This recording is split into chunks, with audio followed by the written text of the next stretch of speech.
everyone. Welcome to another in-session Sunday School Teacher Workshop.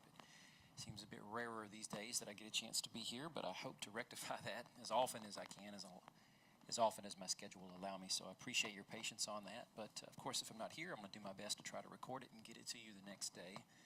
We are starting a new unit here, Unit 14, and this happens to be the first session in a 4-lesson corridor. We're actually only going to be spending 2 of these 4 Sundays in the book of 2 Kings. The next 2 weeks are going to be spent, I believe, in Jonah and Hosea to kind of break us away from the former prophets. Remember the arrangement of Tanakh, the middle section, Nevi'im, starts with the former prophets, and that is Joshua to begin with, and then Kings is still a part of that tradition. So we're breaking away a little bit from there to tie in some historical moments with respect to the books of Jonah and Hosea, as those prophets prophesied not really during the reigns of the time of these kings per se, but really during the time of Assyria's climb to power, which is already going on in the midst of these stories that we've been reading in Kings. I digress. So the title of this lesson here, Resurrection, and I'm kind of sticking with that. But I'm going a little bit different than perhaps the material that we're getting in our Gospel Project workbooks. With that, they are kind of hyper-focusing or hyper-individualizing the story itself to really be just about the actual story of the resurrection of the child that was born to the Shunammite, and focusing on how that parallels with the biblical theme of resurrection and tying it in somewhat to New Testament teaching with respect to that. One story of the rendition of it from the Gospel of Mark and the resurrection of Jairus' daughter. That would not be an ill approach or bad approach to take to going with this. However, I think it's important for us to make sure that we recognize, first and foremost, earlier Christians, and I'm talking ancient Christians hundreds of years ago, were looking to the only source of Scripture that they had at the time, before the New Testament books that we currently hold to were even being written, much less compiled together and circulated around with the mark of apostolic authority attached to them. They looked to these Old Testament Scriptures and were being a little bit more educated by their fellow Jewish brothers and sisters that were also disciples of Jesus on what these stories meant, first and foremost, for the Jewish community, and how now these Jewish disciples of Jesus were able to recontextualize those stories in light of New Covenant truth, but that being said, maintaining a sense of understanding of what those stories originally meant in their context. And as I've said multiple times, and I reiterate here now, that's our primary responsibility, first of all, as readers of Scripture, regardless of whether or not we have the gifting to teach and the platform to do so in an organized setting like this. We should be training our minds and hearts to first see what's in the text and not attempting to try to connect it to other parts of the Bible where it's not really meant to go. Now, as far as just studying the topic of resurrection, sure, there are many different things that we could pull from the Bible in a systematic way to understand how the Bible comprehensively addresses the concept of resurrection. But I think for us, it perhaps would be better serving for our students if we're helping them to appreciate just the flow of this text. Because as we move from 1 Kings to 2 Kings, one thing that stands out to me, may not necessarily to you, but these stories have a tendency to be a little bit on the disjointed side.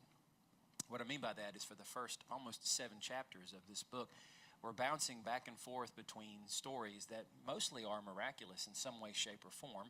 Some of them are very brief. Some of them are much more elongated. The one we're focusing on here happens to be stretched out further with respect to how much textual space is dedicated to it. And perhaps that's just to try to help us understand the context of how this Shunammite had some measure of affinity and connection to the prophet Elisha, and why he was so willing to almost bend over backwards to do anything he could to help her, because of the fact that first she wound up serving him in some sort of way. So with that in mind, what I would encourage us to do is appreciate that there is a reason why these stories are stylized in the way that they are, that even though we would like more detail as to how they connect, we don't get that. They're just all kind of jammed together really quickly. So what I would prefer that we do is just take a big step back and actually appreciate surveying these stories. I'm only going to spend just a tiny little bit of amount of time on the actual story that we're focusing on in this text, and instead looking at how these stories are evolving as Elisha has now become the appropriate successor of Elijah. Again, whoever it was that was authoring these stories or editing and compiling them took a different approach, at least in these first 7 chapters of 2 Kings, than whoever was responsible for writing 1 Kings, which is mostly narrative and just walking through the progression of the united monarchy under Solomon as that story begins in the first 8 chapters all the way up to the precipice point of building the temple, and then we just go right to the end of Solomon's 40-year kingship where he apostatizes and then the nation is fractured under the rule of his son. We carve out a whole new kingdom with a Moses-like figure of Jeroboam who immediately steers the ship in the opposite direction than what Yahweh was trying to do. And then we're walking down the trajectory of both of these different kingdoms and what they're doing right, wrong, and how it's affecting their citizens. We're watching how God is attempting to try to speak truth to power by bringing the real Moses figure, Elijah, on the scene, and yet the people are still obstinate. And then now Elijah has bowed out. He has ascended in a whirlwind and chariot of fire unto heaven, and now Elisha has taken his mantle, literally. When we look at these stories and we're seeing all the miracles that are being done here, maybe one thing that stands out is that as Elisha asked for a double portion of God's Spirit, you count the miracles Elijah did and those performed by Elisha, and it is indeed double. But I really don't think that's the reason why the authors and editors of 1st and 2nd Kings, moving into Elisha's story, made it a point to just jam these stories all together to show that God gave a double portion of his Spirit to Elisha, and that was manifested by him performing twice as many recorded miracles as Elijah did. So instead, the approach I think we might want to take here is just looking, first of all, as we're seeing the text, and then working to try to understand what's the motive of the author. Why are these things being strung together as they are? Why are the details that are left out purposefully done so? And we might not necessarily be able to answer that question in every biblical text. Today might be a good example. But as we're seeing that details are left out and moving from one story to the next, what are we picking up on, right? That's what we need to understand, motive of the author. And then that will help us to properly interpret what's going on here. Let's set aside this compulsory need to try to find something in this text that we need to apply to our life in the form of some sort of command or anything like that, because again, I've tried to help us understand large portions of the biblical text are not written in that way. They were not written in that way for the Jewish community who held to them first for hundreds of years before Christians ever understood the divine and holy authority behind these things. There are wisdom or is wisdom to take from these words, but that doesn't always mean that when we read a story like this of the resurrection of a dead child, that there's something here that we need to apply to our lives in some sort of expedient way as if these are marching orders. If that's always what's driving us to try to understand the text, then we're going to miss all the important things that we really need to be paying attention to. So sometimes that's our job as teachers, to try to help our students understand that. So at the end of this lesson, I'm not going to give you something to take away from this, to apply, to then hand off to your students. You may find something there, but nonetheless, let's move on.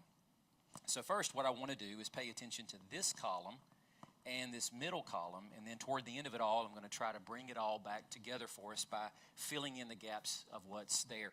All I'm going to do is just mention these stories that we're walking through and what's really going on here as far as the synopsis.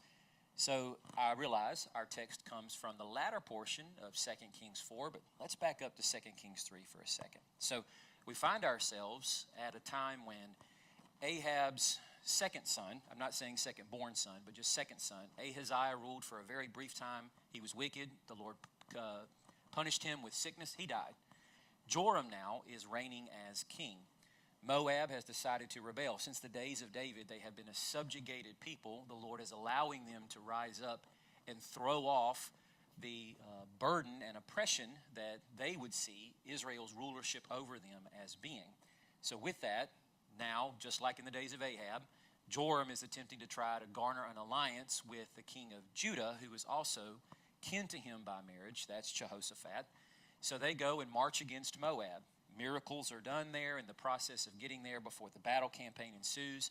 God turns the Moabites over to both the kings of Israel and Judah.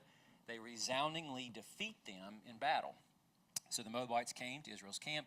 Israelites attacked them, and they fled from them. So Moab is defeated. We move on into chapter 4.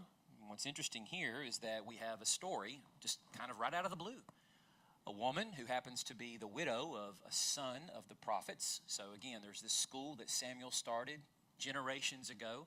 Many men are coming as they are called by Yahweh in His Spirit to learn how to basically preach God's word. This is the equivalency of a seminary in their day to make it somewhat rudimentary and understandable for us. So apparently when this man died, he had large debts. His wife couldn't pay them, and the creditor came and wanted to take her sons off as slaves.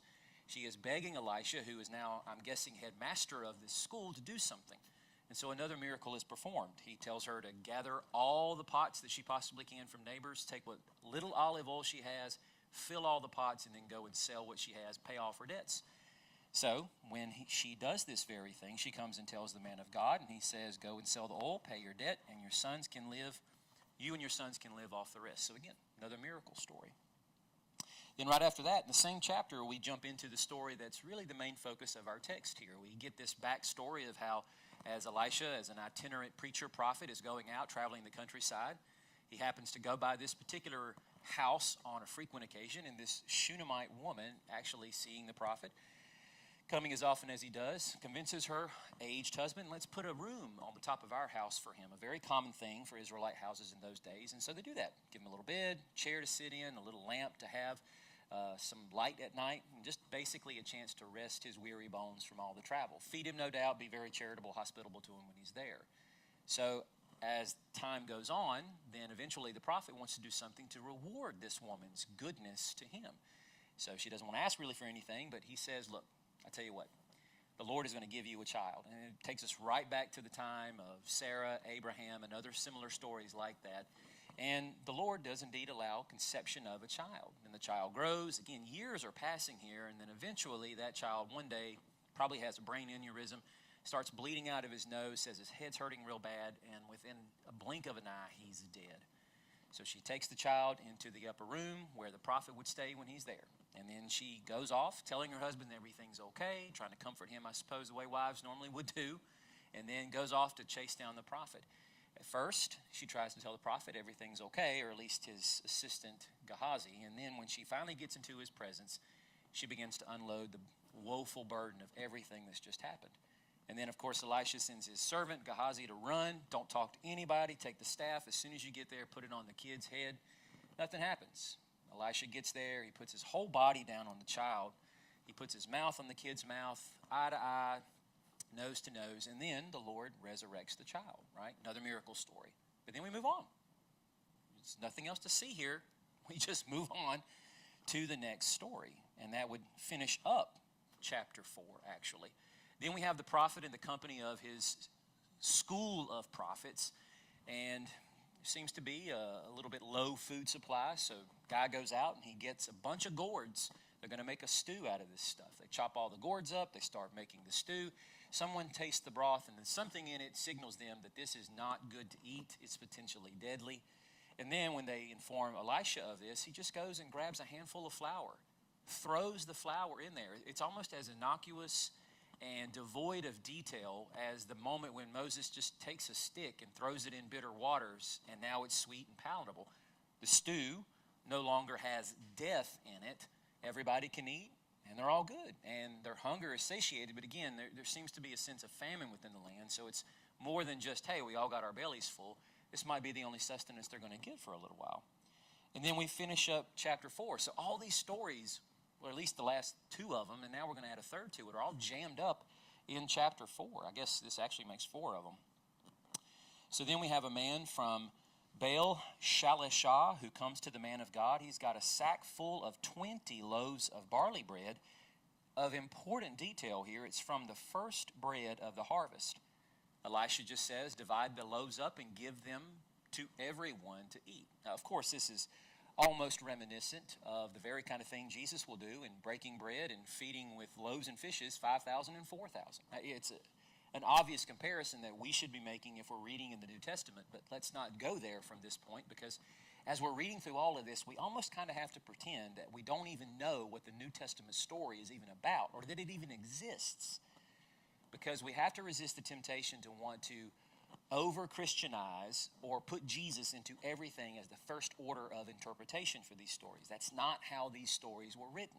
They may lead to that at some point, as New Testament authors allude back to it, and that gives us the freedom to do so.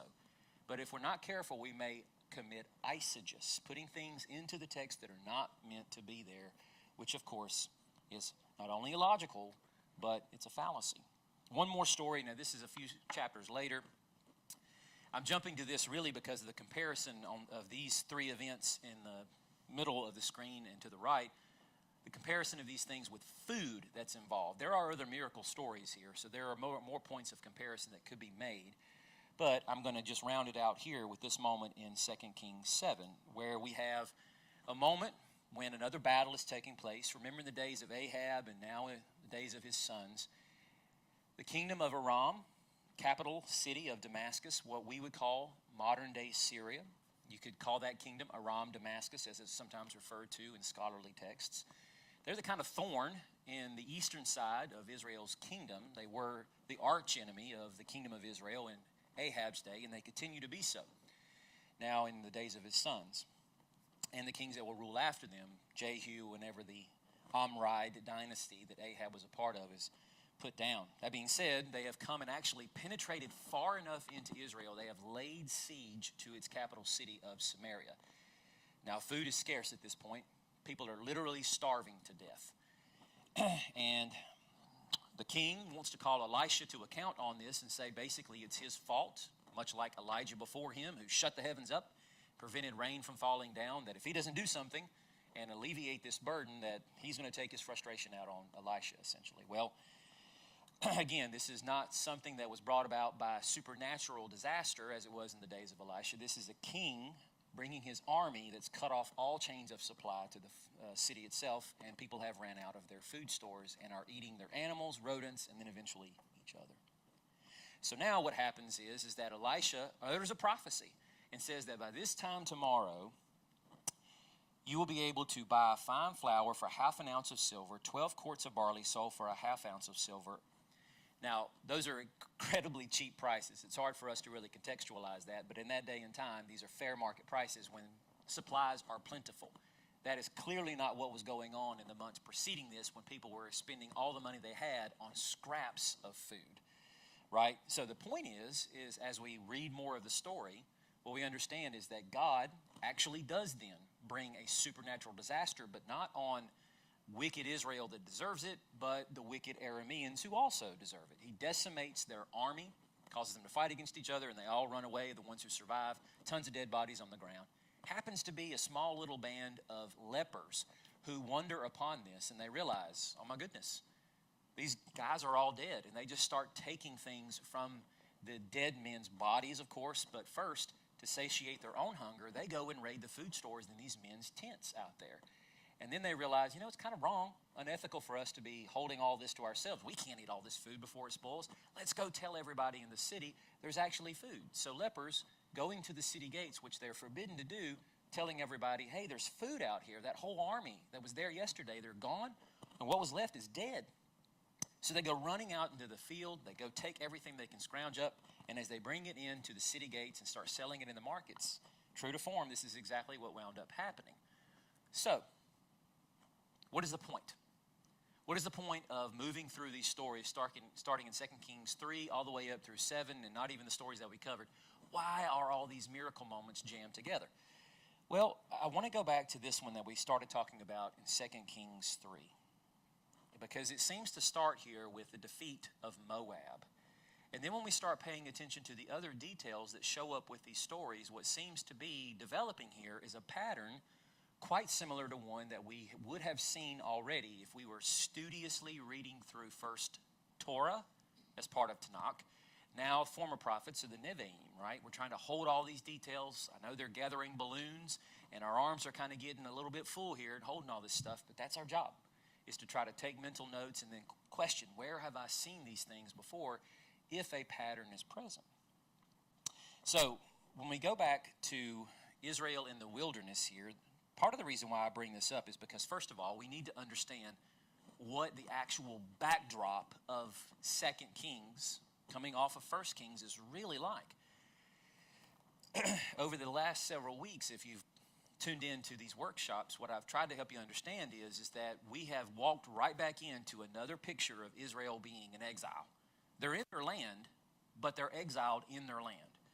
That what was trying to come about by God's direction in breaking the kingdom apart and creating a sense of humility and vulnerability for both of these kingdoms, where they now symbiotically have to rely on each other, that no kingdom becomes too powerful. They're both interdependent, not only on each other, but of course, ultimately Yahweh. They can still accomplish the Abrahamic mission of blessing the nations. But this isn't what happens. Jeroboam immediately brings about another spiritual exile for the people, largely because he just plummets them right into apostasy, just like Solomon had been doing, which was the whole reason God brought Jeroboam out to become a king of a new kingdom within Israel. So that immediately goes wrong. And again, God has been working to try to correct this through Elijah, but largely through the kingdom or dynasty of Omri and now his son Ahab, the most wicked of all of Israel's kings. It has really lessened Yahweh's presence within the land, as goes representation by those who worship him, just now to a few thousand. Prophets have been decimated, most of them hunted down by Jezebel. This exile has gotten to be a place of spiritual famine and dearth within this land. This is kind of like Israel being out in the wilderness, right? Because as a biblical theme, wilderness is all about that. It's not only a place of testing, but it's a place of death and dearth. It's not a place that God's people are ever meant to stay. That's the reason why it was a punishment for that generation that rejected the Exodus and didn't want to go into the land and wanted to go back to Egypt. God doesn't allow them to go back to Egypt. They will die in the wilderness, and that's one of the reasons the wilderness becomes the picture of death, is because of 40 years of wandering, an entire generation dying, and as he said, your bones will turn to dust in this wasteland. So in that sense, in 1st and 2nd Kings now, Israel has been wandering through the spiritual wasteland. God's still preserving at least his remnant, but Israel's not supposed to stay in the wilderness. They must enter into their inheritance. And that's not just a physical thing. It's a spiritual thing. They have tried to leave their spiritual inheritance behind, but God will not allow that. He is still going to work to try to reach their hearts and preserve his remnant who is already faithful to him in the process. So, what's interesting is when we go back to the end of Numbers here, one of the last stories that were given is that of Balak, king of Moab, trying to hire Balaam, son of Peor, to actually come and speak curses upon Israel. 4 different times he attempted to do so, and he only spoke blessing. And at the crescendo moment of all of this, this is what he had to say. A star will come from Jacob, and he will smash the forehead of Moab. Now, this is part of a longer drawn-out oracle, but I've only got so much room on the slide, so I wanted to try to find a nice, succinct, summarizing statement here that shows, in keeping with this theme of Israel's resurrection here, that this is what we're talking about. This is the foreshadowing of the time when Messiah would come and he will crush all of the enemies, all of the other kingdoms. He will disinherit them from their spiritual authorities, and he will bring them all unto Yahweh. But now as we build this pattern, because this might not stand out so much, even though there's not that many battles between Israel and Moab, there's this one on the outside of the wilderness that really never materialized. Then there's the one that happens in the days of the judges. Then there's this one right here. So perhaps we've got a loose connection here, and I wouldn't make much of it. But again, we go further. Because as we move from 2 Kings 3 into 4, this is what we notice. We have this story here of a woman who's in desperate need. A miracle is performed as far as turning oil into a plentiful amount to pay off all her debts. So what happens here is that we're getting a picture here in the immediate next story after Moab is defeated, that the end of Israel's exile seems to be on the horizon. This is what I mean when I refer to the idea of this story, this miracle moment where a woman is about to be dragged off into slavery along with her sons, and the Lord ransoms and rescues through a miracle. That's the whole story of the Exodus out of Egypt, right? Is God's ransoming, and now he owns Israel as his slaves rather than Pharaoh in Egypt does. Through that ransoming, life is rescued from the clutches of death as they are birthed out of Egypt. And so when we get to the end of the story in Numbers, what we have here is that Moses, as their shepherd in the wilderness, is going to die because, of course, his own rebellion. But the Lord is allowing a man whose name is God is Salvation, Joshua, to take his place so that Israel does not become sheep without a shepherd, scattered all over, and that they then are led by the one who bears God's Spirit into their inheritance. The death in the wilderness is over. Exile is done. Exodus is finally going to be completed. We move on to the next story again in 2 Kings 4 with the raising of the boy. This just doubles down on the idea. Slaves being rescued from exile because of indebtedness through God's divine intervention. Now a boy being rescued from the clutches of death.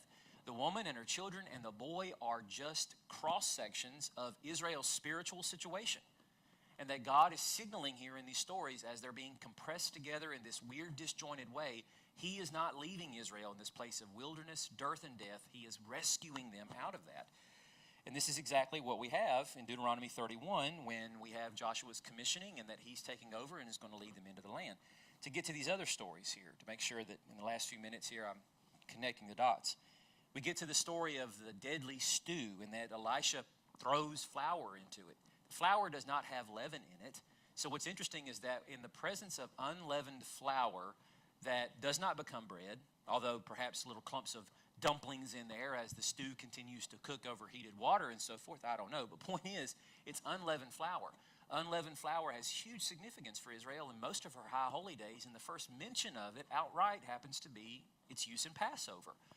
And what's going on with Passover, right, is we have Israel being rescued through the death of either firstborn Egyptians or, of course, not their firstborn, but the lamb or goat that takes its place, and the unleavened bread feast that comes afterwards. Point being, we move from Numbers 27 here to Numbers 28. How does this story progress? Immediately, God, as he rounds out Numbers, happens to reiterate for the third time now these instructions on how to conduct Passover. Very briefly mentioning that the Passover is to come in the first month, on the 14th day, and on the 15th day until the end of 7 days, they celebrate the festival of unleavened bread. See the progression through this? And that seems to be how these stories in 2 Kings 3 and 4 are developing. We move on to the next story toward the end of 2 Kings 4. This guy showing up with 20 barley loaves, and then Elisha gives instruction to pass them out to everybody so people can have some. Why does that matter? The point being, first bread of the harvest. The first bread of the harvest actually happens to be the Feast of Shavuot or Pentecost. It's the Feast of Ingathering, when you bring the first of your sheaves and you offer that as a wave offering unto Yahweh before you take the rest from the field and store that up for your family. Ironically enough, you go over to Numbers chapter 28. The very next thing that's mentioned here is the Feast of Weeks, Pentecost, Shavuot. That on the first day of first fruits, you hold a sacred assembly. You present your wave offering of new grain. These are new barley loaves unto the Lord. So Elisha, being Yahweh's spokesman, is the one who receives that offering and then distributes it out, just like the priest in the temple would, giving all of that over to the Levites and his fellow priests. Lastly, here in 2 Kings 7, we've got the harvest of the food from the dead army. It's basically like manna on the ground. Literally, if we're putting ourselves in that moment, that's what we're seeing. We're seeing baked loaves of bread lying all over the ground here and in tents, because this was the rations these men brought with them, and their cooks had been feeding their army. This would be like Israel walking out of their tents while in the wilderness and picking up the manna right off the floor that God had brought down from heaven.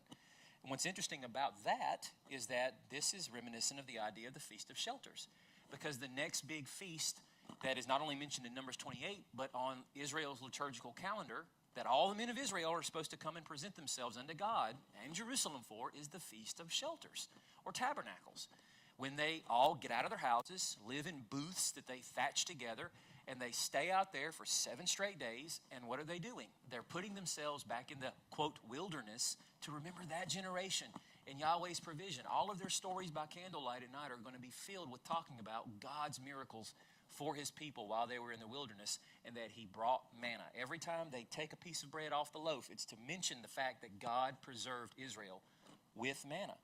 So it's interesting how these stories progress. It's as if the author was attempting to try to hearken back to this pattern development in Numbers to say, hey, if you're paying attention, without me having to tell you, because oftentimes that's what's going on, they're not telling you the moral of the story, because the Bible's not written like Aesop's fables. is that if you're paying attention, Israel's exile on the horizon. Now, it might be several years away in our time, but in Yahweh's time, it's right there. It's right there, and it's coming. And of course, a lot more calamity is going to have to happen before it does, but it's always pointing us toward the fact one day the blessed descendant of David will come. He will bring a new covenant, and he will circumcise hearts, and he will give us his spirit to live with us, in us, and then we will be a renewed people, right? A renewed Israel that covers the world, worshiping God in spirit and truth. So I hope that's helpful for you.